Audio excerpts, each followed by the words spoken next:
Cara, eu vou te ser bem sincero. Essa galera do Centrão e militares, eles conseguiram enganar bem o Bolsonaro. Sem brincadeira. Hoje o Bolsonaro, sem dúvida, reconhece isso. Porque quando ele não deu ouvido ao professor Olavo sobre isso, sobre esse assunto, qual era o campo de visão, a perspectiva do Bolsonaro? De um lado, eu tenho um pessoal que está apontando pessoas realmente que não tem como confiar, que o problema vai ser sério. Do outro lado, eu tenho um grupo que, embora não me agrade, pode me manter aqui na presidência e eu conseguir levantar certas pautas que, com o tempo, o povo brasileiro vai aprender a lutar contra. E aí, ele ficou no colo desses caras, militares, centrão, e aí ele foi tentando colocar as pautas econômicas, e aí veio a pandemia e atrapalhou tudo, né? Aí destruiu tudo, arrebentou com o Bolsonaro. Mas no início, os primeiros 6 meses do Bolsonaro, ele estava com muita autonomia, ele estava com muita força. E ali, naquele momento, foi quando eles vieram para cima do Terça Livre. A Brasil Paralelo tinha recém começado, eles foram atrás da Brasil Paralelo, eles foram atrás do Conexão Política, que depois ficou mais isentão e só repetindo o que a imprensa estava falando. E eu estava ajudando o pessoal ali no início, né? Levei o pessoal do Conexão Política para vários gabinetes ali em Brasília, levei para o Palácio do Planalto, levei vários sites pequenos para impulsionar, para ajudar o pessoal. E nesse período, a mídia independente, ela estava atropelando a grande mídia. Porque, por exemplo, um ministro do Bolsonaro ia dar entrevista para as mídias independentes, não só o Terça Livre, e não ia para a Globo. Depois é que veio a mudança interna ali, no core do Palácio do Planalto, e aí veio uma galera, como Ramos, General Ramos. Erramos, né? O Olavo chamou ele de General Ramos. E aí esse pessoal é que começou a querer manipular o trabalho do Bolsonaro e, sobretudo, do Eduardo, tá? O Eduardo, por exemplo, não era bem-vindo ali, né, no meio daquela galera. Era até uma tensão. Uma hora a gente pode fazer só um flashback de todo esse período, detalhadamente, mas isso fechado para os assinantes, né? Porque aqui a gente teria que parar a pauta inteira do dia a dia só para tratar desses assuntos. Mas eu posso afirmar peremptoriamente, esse pessoal militar, eles cercaram o Bolsonaro, e te digo mais, tá? Sobre esse tema a gente vai tratar mais adiante, agora está muito fresco. Até esse negócio de minuta, prova de fraude eleitoral ou coisa do tipo, tudo isso, para mim, dentro dos documentos que eu já tive acesso, das conversas que eu já tive, iludiram o Bolsonaro para colocá-lo onde ele está agora, no banco dos réus da STF, para poder calá-lo e destruir a vida dele. E com conluio de militares e centrão.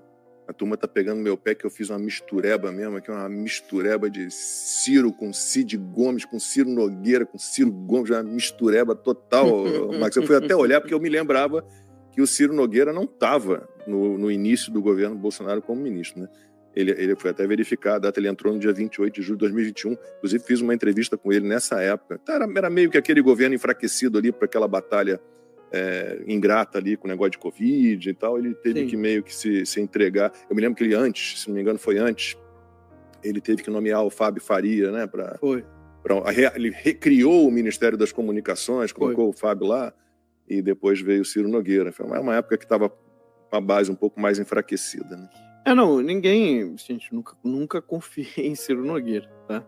Mas ele se coloca publicamente como alguém que é a favor, que é aliado do Bolsonaro. Então, o que me parece que eles já começaram a virar... Ou seja, o que a esquerda já entendeu? O Bolsonaro está condenado, inelegível. Então, mesmo que venha a anistia, os ministros já falaram que não vão aceitar voltar a tirar a inelegibilidade dele. Então, a esquerda já se convenceu disso. Óbvio que a gente ainda vai continuar aqui apoiando que o Bolsonaro seja candidato ano que vem. Mas a esquerda já está convencida de que isso não vai acontecer. Então o que eles começaram a fazer? Começaram a virar os canhões para os aliados. Para aqueles que... Um por um. Que podem, né, usar o nome do Bolsonaro para vencer a eleição ano que vem. E aí, primeiro pancada dessa história do PCC foi com o Nicolas, que não tem nada a ver, um negócio completamente de maluco, e aí agora, então, eles estão apontando para o Ciro Nogueira. Né? Não sei a veracidade da acusação, o Ciro Nogueira nega, diz que aquilo é impossível, porque ele nem sequer nunca teria conversado com essas pessoas, nunca teria visto essas pessoas. Se é assim, eu acho que o Ciro Nogueira devia processar o ICL por difamação, né? Porque tem que saber, o ICL procurou o Ciro Nogueira para ele dar a versão dele? Porque tem isso, né? Uhum. Tem isso. Quando o pessoal fala, quando você fala de alguém, quando você faz uma acusação grave, você procura o outro lado para poder saber como que a pessoa se posiciona. Se isso não aconteceu, mais um motivo ainda para processar o ICL. Mas a questão eu queria ir além do fato. Eu quero ver a tendência. A tendência que a gente está vendo para a esquerda, a eleição já começou. Nós estamos aqui 1º de setembro, hoje é dia trabalhador aqui, né? Que é dia do trabalho, hoje é feriado. Feriado aqui nos Estados Unidos, porque eles não quiseram usar a data revolucionária. Eu só diria o seguinte, não eleição. Para a esquerda começou a narrativa de eleição. Não vai ter eleição, né? Sim. A eleição no Brasil a gente sabe muito bem o que é, né? Há muito tempo a eleição no Brasil é meio que um teatrinho, né? Você começa a eleição no Brasil, que eu sempre aponto, o primeiro erro que acontece, assim, primeira falha chegam as pesquisas eleitorais. Lá no começo da corrida, já dizendo, por exemplo, o Pacheco tem mais intenção de voto do que o Nicolas em Minas Gerais. Eu falei, meu Deus do céu. Então, você conhece alguém que defenda o Pacheco? Não conheço ninguém. Aí começam as eleições com as pesquisas eleitorais. Por que começa pela pesquisa? Porque logo depois da pesquisa começam as entrevistas e debates. E a entrevista e debate é baseada na pesquisa. Porque o critério da TV é o seguinte, olha, eu não tenho 40 cadeiras para os candidatos, eu tenho 3, 4. Eu preciso só pegar os 4 primeiros que estão na pesquisa. Então, na mentira da pesquisa, você já pega o filtro de quem vai aparecer na televisão, de quem vai aparecer no debate. Aí, na sequência, vem o plano de governo daquele candidato, que ele não cumpre nenhuma das metas e fica por isso mesmo. O plano de governo é uma peça de fantasia que você registra lá no TSE a troco de nada. Ou seja, a pesquisa é falsa, a entrevista é falsa, o plano de governo é falso, o debate é falso, horroroso, terrível, você não consegue debater tema nenhum, não tem tempo para você debater, não tem profundidade, aquela discussão, bate-boca e tal, e o eleitor vai para a urna. Aí você vê tudo o que aconteceu antes é um teatro. Né? E lembrando que esse cara que entrou na campanha ainda foi escolhido pelo chefe de partido. Já teve uma eleição antes, uma escolha antes, você escolhe dentro de uma escolha de alguém que já foi escolhido. Aí a gente volta para o tema que a gente conversou semana passada, o brasileiro sai de casa para evitar o mal maior, para votar no menos ruim, para votar contra alguém, e nunca uma escolha de coração dele. Né? Esse é o cenário aí das nossas eleições, e sempre foi assim, tá, gente? Não é uma novidade, não. Estou levando as pedradas aqui no chat, mas ainda bem que tem a Dione Nora aqui que falou o seguinte, que eu misturei Ciro Nogueira com o Cid Gomes. Se os dois prestassem, não teria se confundido. Exato. É verdade. Porque bosta e fezes é o mesmo conteúdo, as palavras são distintas. Muca intestinal também. Muca intestinal. Bom, aí, eu não né? sei se vocês viram isso. Estou louco para ouvir o Max falar sobre esse assunto, mas o bispo Dom Adair José Guimarães, Eu vi. você já tinha ouvido falar dele? Não? Não conheço. Sim. Ele é da Diocese de Formosa, em Goiás, e pediu durante oração no sábado que Nossa Senhora Aparecida livre o país, o Brasil, do comunismo. Foi durante um evento religioso chamado Desperta Brasil, no estádio Mané Garrincha, em Brasília, e ele disse exatamente o seguinte, o Dom Adair José Guimarães. Pela intercessão de Nossa Senhora Aparecida, venha sobre vós a bênção que nos impede de ter fome, guerra, doença e o comunismo. E o bispo foi muito aplaudido. E não foi a primeira vez, tá, que ele falou de política, digamos assim. Em 2024, o Dom Adair saiu em defesa dos presos, dos injustiçados do 8 de janeiro e criticou a ditadura do Brasil. Então, ainda há bispos, né? Que bom. E Lacombe, isso daí é porque a gente está num momento assim de deserto tão grande, mas isso não é novidade na igreja. Esse é o ponto. Isso não é novidade na igreja. Desde a aparição de Nossa Senhora de Fátima, em 1917, onde, incrivelmente, você tem uma profecia que diz que a Rússia ia espalhar seus erros pelo mundo, lembrando que o momento em que isso foi dito foi antes da Revolução Russa, do começo da Revolução Russa, então era algo realmente impensável, né, de que a Rússia iria espalhar seus erros pelo mundo. Foi exatamente o que aconteceu, né? Virou uma oração comum entre os católicos, pedir, e entre bispos, padres, né, essa autoridade da igreja, pedir que os países fossem libertados do mal do comunismo, né, fossem protegidos do mal do comunismo, fossem libertados do mal do comunismo. O que acontece é você tem uma infiltração muito fomentada pela própria KGB russa, né, que infiltra pessoas em seminários, né, vai infiltrando ali nas paróquias, que é o que depois vai ser chamado de teologia da libertação. Mas houve um planejamento de uma infiltração para quê?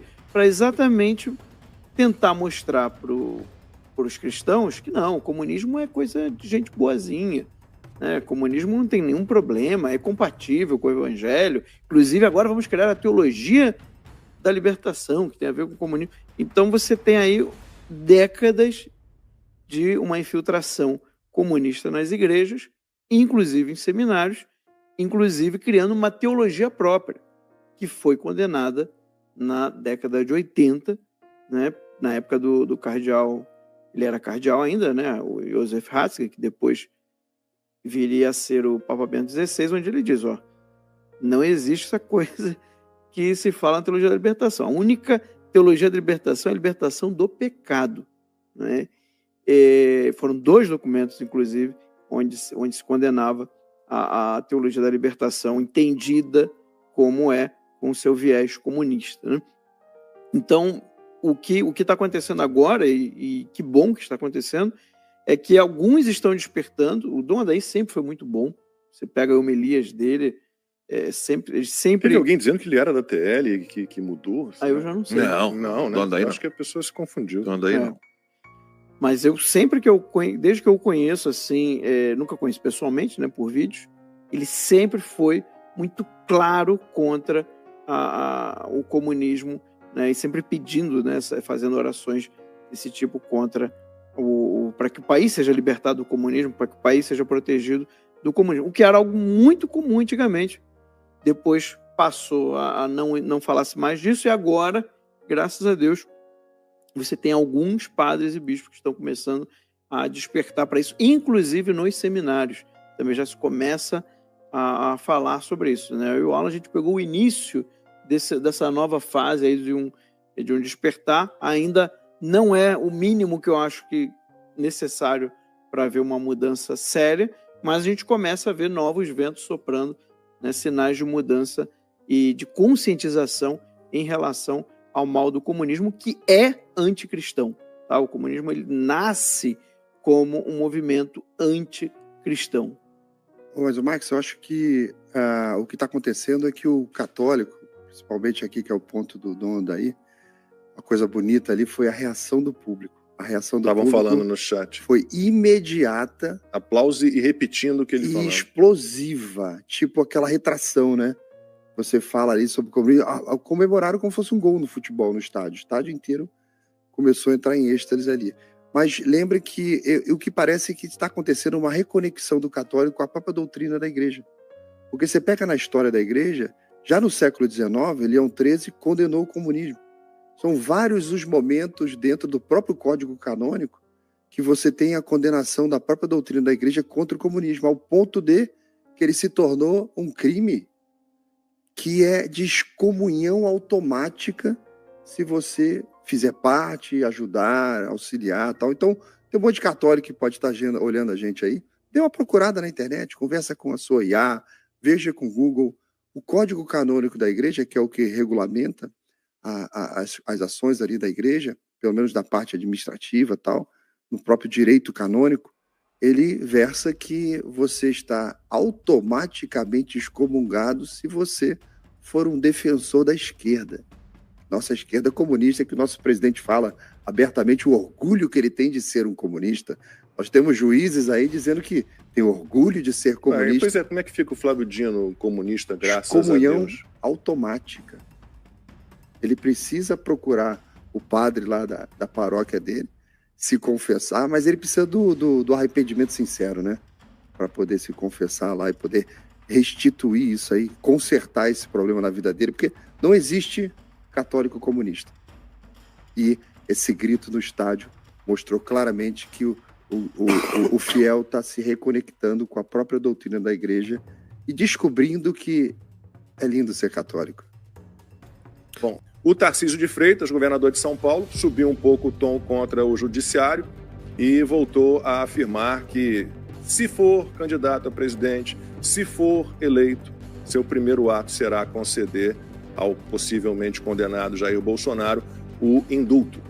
E aí já veio a Mônica Bergamo, a gente tem o vídeo, Mônica Bergamo dizer que não, mas eu já conversei com ministros do STF e, apesar de não haver nada na Constituição, eles acham que esse tipo de crime contra a democracia restringe o indulto, não pode dar indulto, mesmo que não haja nada na Constituição. E eu acho muito interessante lá a frase, né? Não está na Constituição. Foi a Mônica Bergamo que falou Mônica isso? Bergamo. Mas os ministros acham muito que grave. É assim, né? Eles acham que é assim. Então, você veja o seguinte, o princípio do direito, né, numa república, no que se diz uma república, provém da onde? Das leis, né? O poder das autoridades, em princípio, viria das leis. Então, se não tem lei, se não está na Constituição, não importa o que eles pensam. O que eles pensam sobre algo que não está na Constituição ou que não tem lei é irrelevante. É a mesma coisa que eu penso, você pensa, qualquer pessoa pensa. Não é porque ele é ministro do STF que o que ele pensa vai poder ser aplicado, né, no Brasil com força de lei, como decisão, e obrigar as pessoas a cumprir algo que é o que eles pensam. Gente, isso daí é próprio de ditadura mesmo, tá? Não tem figura de linguagem, não é metáfora, não. Isso é próprio de ditadura. É quando você tem um governante que, apesar das leis, apesar da Constituição, tá? O governante faz algo que é o que ele quer, né? Eu estou fazendo isso aqui por quê? Porque eu acho que é assim. Mas isso não está na lei, isso não está na Constituição. Não importa. É assim que tem que ser feito. Então, cara, é sintomático isso. É algo que fica muito claro o que nós estamos vivendo no Brasil. E eu preciso que você que está me ouvindo, eu tenho certeza que você já sabe de tudo isso que eu estou falando, mas você precisa mostrar isso para as pessoas. Aquele teu amigo petista, teu familiar petista, né? Ou aquele que não é petista, mas que acha que não é bem assim. O Brasil não é meio isentão, né? O Brasil não está nesse problema todo. Vocês que são bolsonaristas, vocês que estão malucos, vocês que estão exagerando, não há problema nenhum no Brasil. Pergunta para ele, o que você acha disso?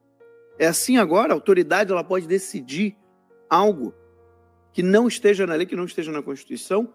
Então, é um ponto de atenção forte que pode ajudar a despertar pessoas, tá? Então, é importante a gente entender esse processo, Lacombe. E olha, falei aqui do Paulo Bernardo, né, ex-ministro da Dilma e ex-ministro do Lula também, e ex-marido da Gleisi Hoffmann. Lembrou bem aqui o Pedro César Orsini Tavares.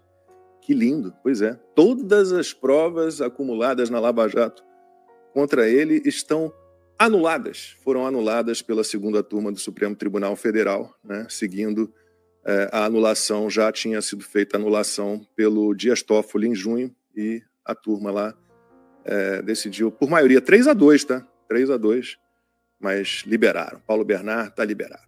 Ele é muito melhor do que qualquer um que está nos bancos do réu desse fajuto julgamento pela tentativa de golpe de Estado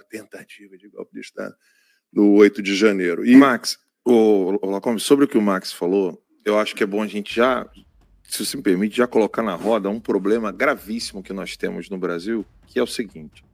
O professor Olavo insiste muito nisso, né? Ele falava muito de destruir as ideias dominantes. E o que é a ideia dominante? Primeiro que encontrar as Só para palavras avisar certas. as pessoas que, assim, elas perceberam que eu tive que ir lá ajeitar o foco da câmera do Max e agora ele está ajeitando o foco da sua câmera. Desculpa, Alan. Vamos lá. As pessoas acabam caminhando num jogo linguístico que é o jogo linguístico do inimigo. E isso é um problema. Nós só pensamos por meio das palavras. É bom as pessoas entenderem isso com clareza. Você não tem como pensar fora das palavras. Não tem. Isso é uma impossibilidade. Você pensar em algo que você não pode nomear é impossível. Você não tem como ficar fazendo... O que é raciocinar, né? Raciocinar é ir de um objeto a outro. Isso é o raciocínio. Então, você não tem como ir de um objeto a outro se você não tem como nominar os dois. Você pode até não conseguir nominar um, mas você consegue dar nome a um outro. E aí você vai trazendo o que tem de características no A para o B que você conhece. Por que eu estou falando isso? Esse tema filosófico, chato pra cacete. É de extrema importância você entender isso. Grava isso, escreve num pedaço de papel.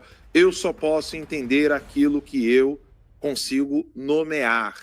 Você consegue dar uma palavra para aquilo.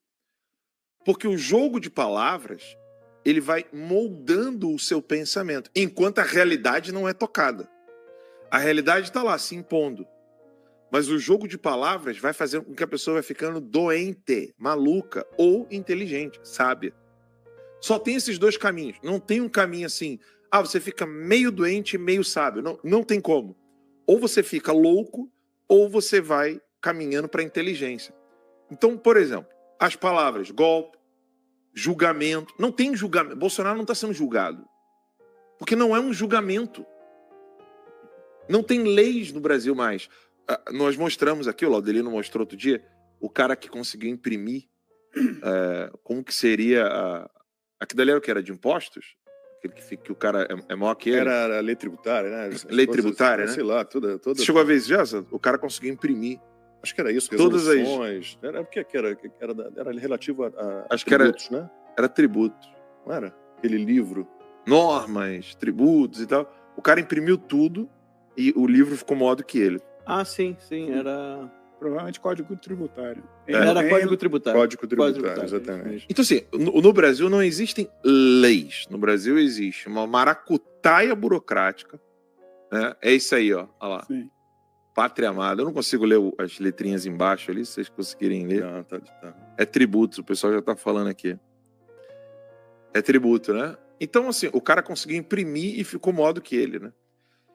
No Brasil não existem leis. No Brasil existem maracutaias burocráticas para poder escolher quem é que vai ser o vilão da vez. Você escolhe ali. Né? Você pega o cara e acabou. O Brasil é feito para você ser anarcocapitalista. Né? Você é anarquista quando você conhece o Brasil, né? Porque você não quer mais nada. Você morre todo mundo, né? Mata todo mundo. Chega de Estado. Começa tudo de novo. Começa tudo de novo. E o que está acontecendo nesse exato momento, nessa semana? Não está acontecendo um julgamento porque não é julgamento que está acontecendo com o Bolsonaro. Não. Bolsonaro não é réu porque ele não está dentro de um julgamento. Não há golpe porque não teve golpe. Então, o jogo linguístico da mídia, ele é feito para favorecer a loucura. Então, eu sei que tem canais ao vivo aqui agora, inclusive, por exemplo, o Pânico está com um excelente jurista, né, que é o André Marcília. Está lá ao vivo. Dá uma dó, porque você trazer um jurista dessa capacidade para falar de um troço que não é jurídico. Mas eu estava vendo a CNN, tomando café e vendo a CNN. Estavam ouvindo um outro advogado constitucionalista. E aí perguntaram para ele, a menina perguntou para ele, menina porque era uma mocinha, mas e sobre a delação do Mauro Cid? Ele foi e voltou, ele deu várias versões, isso não pode dificultar esse julgamento, não pode beneficiar os réus? Aí o cara fez um malabarismo para dizer que, olha, a delação premiada, ela é um acordo. A partir dali, se ela serviu para a produção de provas, para que se chegasse às provas, não há problema nenhum que ele tenha sido contraditório, que ele tenha dado várias versões. Eu falei, cara, beleza, tudo bem. Vamos considerar que ele estivesse certo. Cadê as provas conseguidas a partir da... Então, o da debate, delação do o Mauro Cid? debate no Brasil hoje, ele é um debate de loucos. Sim. Porque você vai ficar louco debatendo essas coisas. Então, o que você, em casa, precisa entender é como desmascarar essa insanidade, essa loucura que está no Brasil. Porque a resposta também não é clichê. Como, por exemplo, você vai na internet, se você perguntar para qualquer pessoa, eles só vão falar de interesse político e dinheiro. Só que eles esquecem, né, o povão, quando debate esse assunto, ele esquece que existe um jogo linguístico que a pessoa iniciou e não tem mais como sair dele. Ou seja, uma vez que ela começa a fazer o jogo linguístico dos revolucionários, ela cai numa insanidade sem freios e ela acaba não percebendo que ela está ficando louca. Eu sei que tem muita gente que é motivada por grana. Guga Chakra, aquele outro, Guga Noblar, o próprio pai do Guga Noblar, que também é menininho de recados do Fidel Castro, né? Agora o Fidel morreu, mas ele continua sendo menininho de recado de Cuba. Esse pessoal, eles vão inserindo palavras, vocábulos, né? Como eu já falei aqui, julgamento, réu, justiça, e as pessoas vão respondendo no mesmo tom, usando os mesmos termos. Então, por exemplo, como é que é? O pessoal fala, mas você acha que... Qual foi a pergunta aí que foi feita? Mas isso aqui não pode atrapalhar o julgamento, a delação? Se o ir e vir do Mauro Cid, as várias versões que ele deu em vários depoimentos, se isso não poderia enfraquecer tudo que foi construído, né, sobre cartas, né, contra os réus a partir dessa delação fajutérrima. É tudo fajuto. É, né? Tudo fajuto. Do Só que Cid. Se você... Aí que o professor Olavo ensinou, e graças a Deus a gente consegue sair desse cracking, né? Essa falsa lógica, né? Com falsas premissas. Falsas premissas, exatamente. Você escorrega e depois não consegue mais voltar. Uma vez que você entra, você absorve a falsa premissa, é quase impossível voltar atrás. Exato. É um teatro, né? Na verdade, começa a ser um teatro, como o professor falava. Fica tudo muito, muito postiço. Quando você começa a ver o cara muito postiço, muito impostado, você já começa a achar estranho. Mas uma vez que você achou essas falsas premissas, ou você volta tudo, e é muito difícil você voltar. E o critério de julgamento é que fica bizarro. Eu tava olhando aqui o X, aí eu vi um cara que tava me seguindo aqui. Eu não conhecia esse cara, é um cara que é do antagonista. E aí ele criticando aquele deputado bigodão lá de Santa Catarina, que é policial, como é o nome dele? Esqueci o nome dele, guardei pra caramba. Sargento Faú. O Faú. Mas é de Santa Catarina, ele ou é do Paraná? Eu acho que agora você me pegou. Deixa eu ver aqui. Eu acho que é do Paraná, eu tô enganado. Enfim, aí ele fala assim, eu quero mandar uma mensagem aqui pro gordo do irmão do Lula. Aí o cara falou, olha o nível do debate. Tipo, o senso das proporções vai para as cucuias. O irmão do Lula é responsável por um roubo de bilhões. Paraná, né? O irmão do Lula é responsável por um roubo de bilhões. Mas o problema é ele falar que o cara é gordo. Exatamente, o problema é falar que o cara é gordo. É de Maringá, a turma deu Maringá, né? Da cidade. Você vê o tamanho da loucura. Esse cara do antagonista tá lá criticando o PT, tá criticando a esquerda. Mas o grande problema do Brasil hoje é que você tem a esquerda, aí você tem um bando de maluco que não gosta da esquerda, e eles é que são os loucos. Eles é que usam termos que não devem ser usados. Por exemplo, estão chamando elefante de leão, estão chamando gato de tigre. Eles é que mudam tudo. E aí você tem a direita, que dá nome aos bois. Bandido, canalha, ladrão, entendeu? Ditador, tirania. E aí nós somos chamados de loucos por essa horda de malucos que, por causa do modo bonitinho que eles falam, modo educadinho que eles falam, eles acabam enganando muita gente. Eu acho que o ponto crucial dessa semana é nós não podemos... Você que está em casa, você tem que ter essa determinação. Eu não posso colocar como critério da minha vida escutar uma loucura porque ela está sendo dita com polidez.